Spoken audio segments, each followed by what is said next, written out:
Hello বন্ধুরা, Lalita simple লাইফস্টাইলে সবাইকে স্বাগত। আমি ললিতা চলে এসেছি নতুন একটা ব্লগ নিয়ে তোমাদের সামনে। আর দেখো, সকালে যত কাজ থাকে, আজকে সকাল সকাল একটু উঠেছি, কাজবাজ সেরে নিয়েছি, সেগুলো না তোমাদের সঙ্গে শেয়ার করিনি। এখানে চলে এসেছি কাজবাজ সেরে নিয়ে সকালে জলখাবার তৈরি করতে। আর এখানে দেখো, আমি কিছু জিনিস কেটে কুটে নিচ্ছি।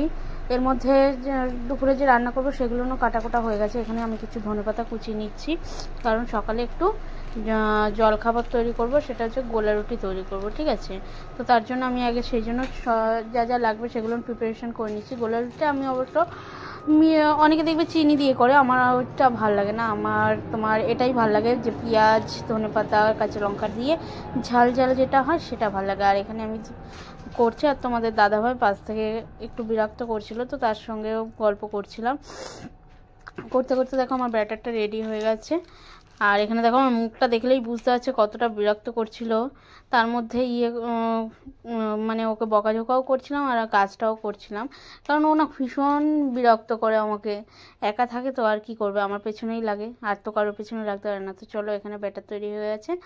আর এখানে আমি একটু সাজগোজ করে নিয়েছিলাম, কারণ সকালে দুটো ভিডিও রিলস বানিয়ে নিয়েছিলাম বাইরেটায়। আর এখানে দেখো, আমি গোলা রুটিগুলো ভেজে নিচ্ছি। এইরকম করে করলে না গোলা রুটি খেতে খুব ভালো লাগে। জানি না কার কীরকম লাগে, কিন্তু আমার তো বেশ ভালো লাগে। তোমরাও একদিন এরকম করে দেখবে, খেতে অবশ্যই ভালো লাগবে, আমার এক্সপিরিয়েন্সে বলছি। তো এখানে দেখো, আমি একটু চেক করে নিয়েছিলাম যে নুনটা ঠিক আছে কিনা, কিন্তু তার আগে এসে দেখো, ছিঁড়ে রেখেছিলাম যে খাবো বলে, কিন্তু তার আগে এসে দেখো তোমাদের দাদাভাই খাওয়া শুরু করে দিয়েছে। আর আমার বলতে বলতে মানে ভাজতে ভাজতে ওর খাওয়া শেষ, গরমটা, ঠিক আছে। তো এরকমভাবে সকালটা কাটিয়ে নিয়ে চলো, এখন চলে এসেছি দুপুরে রান্নাবান্না করতে। মাঝখানে যারা কাজ ছিল সেগুলো না তোমাদের সঙ্গে শেয়ার করিনি। তো চলো, এখানে আমি কিছু আলু ভেজে নিচ্ছি, কারণ তোমরা প্রত্যেকেই যেন রোববার আসলে আমার মাংস রান্না করতেই হবে, কারণ তোমাদের দাদাভাই ওটা হচ্ছে ফেভারিট খাবার, ঠিক আছে। ওটা না হলে ওনার হয় না রোববারের বাজারে, ঠিক আছে। তো এখানে দেখো, আমি কাজ করছি আর ও এসে আমার পেছনে লাগছে, তোমরা দেখো। আর আমি মুখ করছি কীরকম। তার মধ্যে আমি বললাম, যাও তুমি বাইরে যাও, বাইরে গিয়ে সমস্ত জিনিসগুলো দেখো। তার মধ্যে তোমাদের দাদা বাইরে এসে দেখো কিছু গাছ গাছালি, এখানে কাঁঠাল হয়েছে, কিছু কিছু সবে হওয়া শুরু করছে। আর তোমরা জানো কি, কাঁঠাল গাছে যা কাঁঠালগুলো পড়েছে না, কিছু যে এবার বেশি একটা পড়েনি, কারণ কী যেন জানি না, ঝরে ঝরে পড়ে যাচ্ছে সব। আর গরিবের সংসার বলো, আর কি করবে।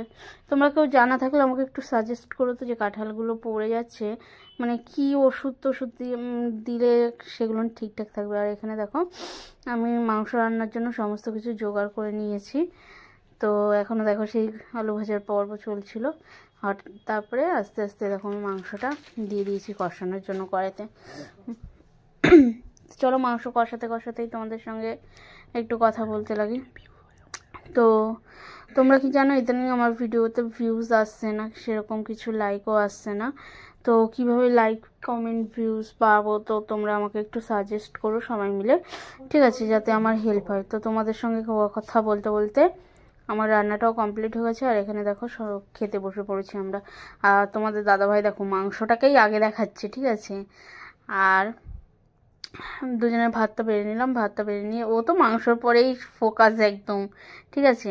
ও মাংস ছাড়া আর কিছুর ফোকাস নেই। চলো, দুজনের ভাতটা বেড়ে নিয়েছি, এবার খাওয়া দাওয়ার পর্ব শেষ করব। খাওয়া দাওয়ার পর্ব শেষ, দুপুরবেলা ঘুমিয়ে টুমিয়ে। তো এখন দেখো রাত্রে রান্না করতে আবার চলে এসেছি।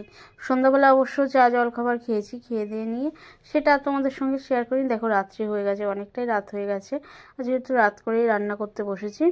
কারণ রাত্রে রান্না তো অবশ্য করা আছে, এটা হচ্ছে সকালের জন্য কিছু করে রাখবো, যেটা তোমার সকালবেলা উঠে না হেভি দেরি হয়ে যায়। তার মধ্যে দেখো আকাশটা কি সুন্দর ছিল।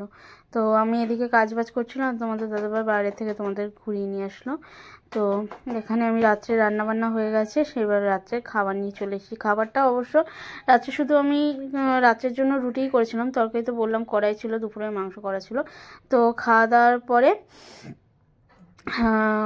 দাওয়ার পরে তোমার যা কাজ বাজ থাকে সেগুলো সেরে নেবো। তো খেতে খেতেই তোমাদের সঙ্গে গল্প করছিলাম, তোমাদের দাদাভাইকে একটু খাইয়ে দিলাম। তো বন্ধুরা, এটুকুই বলার ছিল যে আমার ভিডিওগুলো যেগুলো আছে একটু লাইক কমেন্ট শেয়ার করে দিও। আর দেখার জন্য ধন্যবাদ।